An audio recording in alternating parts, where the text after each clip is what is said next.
Hello, welcome back to Behind the Counter, the podcast presented by Cash, where we take you behind the scenes of retail technology to let you know about trends, insights from the people that live and breathe this on every day. I'm your host, Vicente.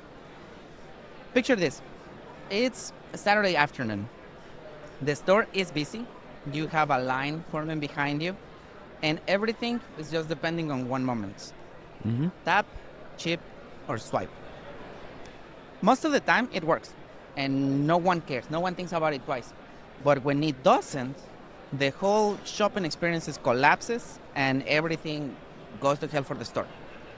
What's interesting is that whenever it works perfectly, we don't think much about all of the things that happen behind the scenes. Sure. But when it fails, it's the only thing that a customer will remember. Mm-hmm. Today, we're talking with one of the leaders who lives specifically for that moment, Bobby Mathias from Aurus Inc. How are you, Bobby? Doing good. How are you? Pretty good. Welcome, and thank you for being here. Sure. So, talking about that very situation, Yes. I've personally been there as a customer, facing that, and it's a very embarrassing situation for sure. But where we bring in that sort of a shift for each merchant is Right. that when we as Aurus Pay, if we are a payment gateway for them, that's the very key area in which we are always focused. Yep. We make sure that systems, not even locally, they are up from a data center standpoint also. So from the in-store piece way to the backend piece, we Right. make sure that systems are all up and working. Even though there's a network outage or anything happening at the store, Right. we make sure that all those are all catered and the end customer doesn't face anything. So even though there's a network outage or anything happening physically at the store, we are storing transactions in store and forward and getting the end merchant the best rate, and then the customer doesn't fail anything. And you know, from a modern architecture standpoint, Sure. platforms that prioritize that seamless experience, Yes. that this invisibility almost for the customer, Sure. those are the ones that win the battle, in my mind. Obviously. Nowadays, what happens is that the merchant, let's talk the merchant, Sure. right? In any retail industry, they all go through the words that, hey, we need a good solution which will look good. But Yes. nowadays, with this shift of what people are wanting to know is not only that it should look good, it should, at the back end, it should work good, right? It should It just should be work. reliable. Yes. It should be maintaining total uptime. No Yes. matter if we are lacking on some sort of a good-looking product, Yes. at the end of the day, it should work. 100%. I was at a restaurant one day having dinner with some friends. Sure. And the cashier brought a mobile terminal, right? Yep. And she was asking how we're going to split the check. So we were telling her. And she was able to do all of that in the UI. And Right. I was, out of curiosity, just asked her how did she like her provider. Sure. And she's like, this is fantastic. And I said, okay, what's the thing that you don't like? Mm-hmm. And this was good. What she told me was like, sometimes when I'm paying, it kind of lags. Right. And from her as a cashier, she doesn't know that Right. payments is separated from the checkout experience from the point of sale, right? But for her, the only thing that stuck to her was that the car sometimes lags, she has to retry, she has to do it. And you know, you are in this restaurant that is underneath, at the bottom of a Understood. building, Understood. you Yeah, know, I've been there. speakeasy, Yep. very nice, Mhm. smooth, to the point in which you have to pay, and then Sure. you break the magic of your atmosphere. Because, Correct. Can And you try again, please? You have a different card. I'm sorry, it's not reading the tab. Right. And So- it's a very embarrassing moment. Right? And you know, here I'm talking perhaps about hardware. So how do you guys, how do you fit this balance between, yes, I have my infrastructure that is Sure, solid. I sure. have a network that is going to be reliable. Agreed. But you also have that hardware side. How do you Yes. bring in that into the So conversation? first of all, what we do is that we don't leverage the hardware software which comes by default. Okay. So where our one of the USP is that we write our own software which sits on these hardware devices. So if you call the major OEMs like Ingenicos or the Veriphones, obviously we like their hardware very much. They are the ones on which we run actually, right? So, but the thing is that we write our own software which sits on it, and that gives us the whole command to control the application wherever and however we want. That's fantastic because from a retailer standpoint, I know which provider I like. Agreed. I know Agreed. what my store works best. Correct. And then you get the command of governing the hardware at your own will, right? Right. Now, I know during the holiday season, if you're talking about a particular scenario in retail, specifically during the holidays, as we just came in from holidays, Yes. we know that for certain merchants, November 7th to 31st December is going to be rush hour. Yes. Right? It's not going to be like a common 365-day normal working business day. So in that case, what we can do is we can tweak the nuances which is happening in the application, like the configuration parameters. We can make it lightweight. We can make it show lesser ads just to make the checkout experience more quicker and faster. Okay. And that's something that we are able to individually manage it per merchant and keeping the merchant in loop or the retailer in loop. And that actually the merchant likes it. Because it speeds what you're up. talking about is beyond just the payment provider. I'm talking about a responsiveness to your business based on what your offers. Because I can picture, for example, large retail has that holiday peak. Right. But C-store, for example, maybe during the summer vacation because there's a lot of people on the road. Right? So their peak season has to adjust. Correct. So where I was going through is that if we do this for tier 1, that's our beauty. Yeah. We do it for one merchant, it can be replicated for any merchant. 100%. So we currently do it for tier 1, tier 2s, but obviously we do have partnered in with SMB merchants also, and they can also leverage the exact same thing what we have copied for a tier 1 or tier 2 merchant. You know, that's a need also from the point of sale platform. Sure. Like I need to adjust. We talk about like dynamic pricing, for example. We have ESLs in the store as a technology that could leverage and, adjust to who's buying. So you are bringing this dynamism into the payment world as well. Yes, and the agnostic behavior of it. So what happens is, like for say, you gave an example of a restaurant in which you went with your friends, right? So with mobility checkout, I still have gone through some such restaurants in which you need to carry this bigger device with a printer on it. Yeah. At times the printer will not get printed with the receipt, and Because then you'll have to go at the back. Yeah. So what we do is we bring that agnostic behavior to any merchant. So now on a countertop, if you're paying on counter, you will have a bigger device. Right. You can also mix and match with a smaller puck, just a small device to just accept. So you're not even looking at SKU, you're just doing a tap on just a small puck and you'll get the receipt automatically. You can do it on email, you can do it on text, and if you want to print, obviously the old school way, you can still do that. But with us being in the midst, old school way. Yeah. So with we being in the midst, what happens is we understand the need of the merchant. Right. If we need to go to the merchant, you can go with a smaller device within the same location, and then you have your old-fashioned countertop in which you want to do all the tweaks and balances to showcase how your business does. And that's what we bring to any merchant. And plus, with the agnostic behavior of a device from A to B, we bring the same sort of a checkout experience to the end customer. So you standing in front of a booth or the counter to do a checkout will exactly have the same experience of you sitting at home doing an online order. Right. Versus having a smaller device on a puck in which you're just doing a tap. Which is crucial for this. It's about that experience. Correct. Yeah, it's about that experience and bringing that omni-channel sort of a behavior to any merchant. Well, let me ask you something, because all of this that we're talking is a storefront and customer experience, and the idea is to remove, to make it seamless, right, everywhere. But I have this thought that friction and complexity cannot be created or destroyed. So if you remove the complexity and the friction from the front, you're pushing it to the back. What do you guys do on the back end, on the reporting side, on the risk settling side? So if you remove the messiness from there, it has to go somewhere. So what do you do on the back? That's where we kick in, right? Okay. We have our automation test scripts. We are real-time reporting. We use Aurus-based store plays for real-time reporting. We not only do reporting for the merchant, we take care of due diligence also. So what everyone is always focused and is talking about is how well the merchant is doing, right? Yeah. What we also focus via store places, we have our automation engines internally looking at sequences and any sort of anomalies. And if you're a merchant, if you're logging into our store place reporting portal, you'll see the good part of it, that what your sales are, what's everything. But in the midst, what we do is that we are looking at your decline trends. We are seeing that if any sort of a fraud can be attempted at your location. We are doing real-time geographical spread check that whether a specific bin range of a MasterCard gets declined, Okay. we'll notify you as a merchant via store place that, hey, this is what we are seeing within the region happening with other merchants. Okay. Beware, right? So We see a location getting, oftenly the devices are getting moved on within Okay. that store, right? The devices are not getting powered on. We see a network fluctuation, right?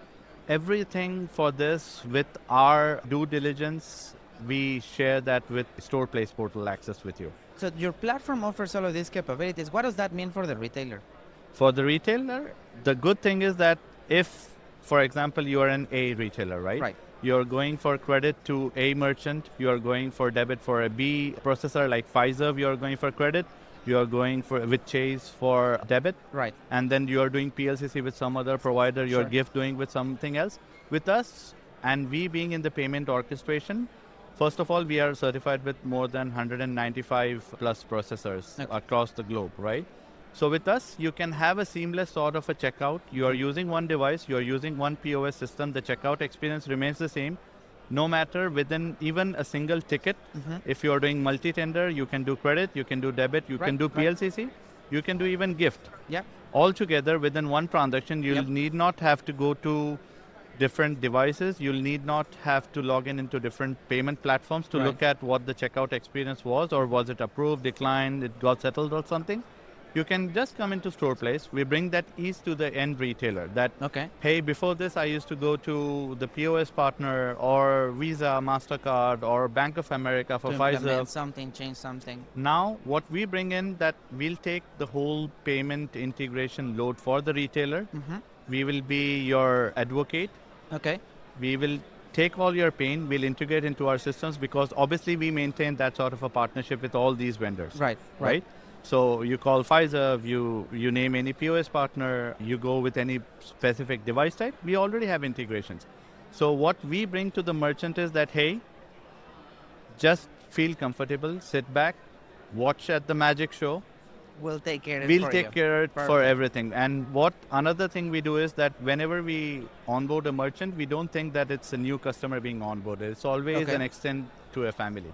Okay. We treat every merchant as our partner. We treat every individual as a family member, and that's how we take care of us. So, I had one question that I wanted Sure. to ask you on this. What is one misconception you want to clarify, one myth that you want to bust right now regarding payments or the relationship Sure. or the needs or something that maybe the customers walk in having the first conversation with you Sure. with an assumption? So one thing which I've seen, especially during this time Right. of the year, is that AI in payments has been hyped up to a very big extent in which they're not realizing with AI, just wanting AI to do payment stuff, some things are to be dealt in the older way or the old school way, Sure. right? AI can help you to an extent, Yeah. but it can't take decisions for you based on whatever your behavior you are. It will give you a trend analysis, Sure. but that's the thing which I feel is a bit of a hype in which people are just asking for, hey, okay, are you doing something in AI? We'll need you. But they need to know that with AI, are you getting your resiliency? Are you getting your uptime? Is this what your real ask is? Right? If you want Yeah, AI yeah. for some needs, you can use it. That's fine. We do AI. But you need to find the right use case, the right niche for it. Absolutely. So what happens is nowadays people use AI, and actually it's not AI, it's automation which is being used, and that's Agreed. a big shift which we have Agreed. seen. So we do have tools internally. We have our own tool. It's called Yantra. It's automation testing. It's helping the end merchant, right?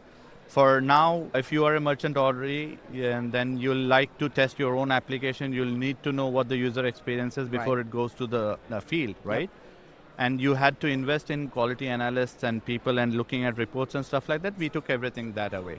We Okay. have Yantra in which you can run 8,000 test scripts within 3 hours, 4 hours. On a nightly basis, what I've seen is that you keep a job, you come in morning, you'll see all your test cases like approved, fail, pass, and that's the area you need to focus on. So you're From, not only uh, helping the merchant to get ease on payments, you're also helping them elsewhere. Like if you want to test your own application, use Yeah. Yantra. If you want to look at reporting, use StorePlace. I mean, that's tremendous because from an application and application development standpoint, right? Sure. I'm going to be making changes to my point of sale all the time. I want to make sure, I want to have confidence that what I'm going to throw out there is Sure. going to work. And I'm Yep. not suddenly fail and, turn down my payments. Basically, if you don't charge anything, you don't Right. have payments, you don't sell, you don't have a Correct. store. Correct. So I really like that idea. And let me, you mentioned the AI being a hype. Yep. If AI is a hype, what's one technology that you are excited for during this 2026 that you know it's coming or you guys are already experimenting with that you can tell us? Obviously, AI to an extent, yes. Yes. For payments, I think so. But for reporting purposes, surely AI is a very Okay. big thing which everyone needs to invest into, which we are also. Mm-hmm. The other thing is frictionless touch points. If I walk into a store, the best thing I would like is that I just grab and go. Okay. I need not worry to check of which 16 cards I need to pay with. Mm-hmm. I don't need to use any specific loyalty coupon which I may have already used it 2 years ago, or if it's pending to be used. Right. I need payments to be that mature in which it will know that, hey, okay, this is Bobby shopping in. It's a loyal customer with A, B, C card types. Right. This is the best card to be used. The things will get shipped. I just walk in, I grab my stuff. I don't get all of my stuff. Rest of it will get to your store. That So use that's case, the ease. Right. No, and that's a fantastic use case to aim for. Mhm. But I'm thinking about it that there is also a lot of cultural shift. Sure. From a user standpoint, a lot of trust that needs to be created to begin with. Agreed. Because, in the United States, the cybersecurity threats Yep. are every day. Yes. And every so often you go and see there was a data breach. Sure. And a lot Yep. of it has to do with PCI data. Correct. Someone took advantage of some breach somewhere, and now my credit card is out there. Agreed. And then you have your credit card used, and your bank. If your Sure. bank is good, they're gonna reach out to you and like, hey, they're gonna Mhm. flag it, stop it, and help you. Sure. But that already eroded the trust of the customer. Correct. So whenever you're telling them, I need you to trust my system Yep. with your whole identity, with your financial instruments, Agreed. to me, it seems a little, right now, Yep. it seems like a nice to have, but Yep. I'm very interested into how we get there. No, that's a very valid point. And certification along with PCI and PII security is a must 100%. for Yep, everyone. You 100%. never know what's going to get breached at what level and when. Yeah. Right? Nowadays, these hackers, they are coming up with too many things. And as I was mentioning, AI, they use AI to do even hacking. Yes? Right? So you never know what's going to happen with you. But with a gateway like us, who is the P2P certified PCI listed, we make sure that all transaction in flight or even data at rest, right? It's all encrypted. So no matter by any which means, which not going to happen, knock on wood, but if any hacker even does get access of any data, This is not a challenge, guys. this is not a challenge, but still, Oh, I would give me a challenge second. you to an extent. If it happens that anyone gets access to your transaction data, with us being in the midst, everything being encrypted point to point, you can use end-to-end encryption. Everything we know as a merchant will be safe. Okay. You will not be able to decrypt anything. We'll be using all private keys, all data encryption or data in transit, whatever the handshake we do, it's all going to be secure. I love that. And because that's the what way- every correct. merchant asks nowadays, Yeah. because they don't at earlier stages, like 4 or 5 years ago, this wasn't an important thing. We just need payments. Nowadays, payments with security and a fraud check, which we do by default internally, it's a major ask and major success as to what any merchant feels more comfortable with. Well, And no, that's not what just, we get. Not just the merchant, because I think that message needs to be extended to the customer. Sure, obviously. And Like- that's where the customer feels also, that if I'm going with a merchant Right. in which they have a better experience, that's how they spread the word of mouth, Exactly. right? Exactly. That, hey, it was easy, right? Like going back to an example of the restaurant, if when you probed the waiter, right, or whoever was attending you, that if they're fine, right? Yeah. The food is fine, the checkout is fine, and she's mentioning that, hey, everything looks good. You yourself will speak with 4 different friends of yours that go over there, the food is great, and the payments is seamless, Yes. Yes. right? Yeah. To an extent, that happens. Yeah. It happens. Hey, because someone recommends you, right? Someone asks you, come to town, like, where's your favorite place to go? And Sure. then you tell them like, that. The environment was great. Absolutely. The food was fantastic. And if I didn't have any problems, but because if I did have problems with my payment, That's where Oh, again, last time I was there, someone yeah, it's a got my thin car. line between Yeah, both, but yes, it matters. but it absolutely word of mouth. What are you guys focused at NRF this year? So a couple of interesting things. Mm-hmm. First of all, we need to speak with merchants and see what their pain areas are. Mm-hmm. We always like to keep that shift in which we are not assuming on things. We Right. are at least meeting the merchant, speaking with them and coming to know what their pains are, Okay. and then help solve them. Okay. Bringing that sort of a seamless checkout experience is one of our goals, Mm-hmm. and that's what we deliver as of today. Mm-hmm. But apart from this, if there are any other areas to be worked upon, that's where we are focused, and that's where always our focus has been. That we fall, and that is where we come to know that here is where we fell. Mm-hmm. We do a retrospection. We come up head started Mm-hmm. with a working solution for what we fell for, Right. and then give that sort of experience to the end merchant. And then if there are any other things to be worked upon, obviously we don't skip what's happening in trend, Right. like AI, agentic commerce, automation. We are there. We Mhm. have our products. You can surely visit our booth. It's on third floor, and we are showcasing too many products over there. Love We are doing launches. We have a wide variety of all the OEM providers over there. We have a gas pump. We have an EV charging station which we partner with. We fantastic. have a Masgen self checkout Mm-hmm. in which you just no need to scan a queue anymore. Just keep the product besides the scan area, and Right. it will auto detect. One of our partners here is also showcasing Sure. a technology level Yeah. because it's So it's this where is we're going. yeah. Everyone's going. Obviously, so this is what we are doing. We are being with the industry. Mm-hmm. We are still being old school in solving merchants' issues. Plus, our focus at NRF is to showcase what we are doing and then speak and listen to the merchant of this is where we can help you. Right. What all other pain areas you want us to help you, and Aurus will be there. Love it. Love it. Bobby, I really appreciate you, man. Thank you Sure. for having me here. Thanks for having me. Thank you, everyone, for another episode of Behind the Counter. Bye bye. Thank you.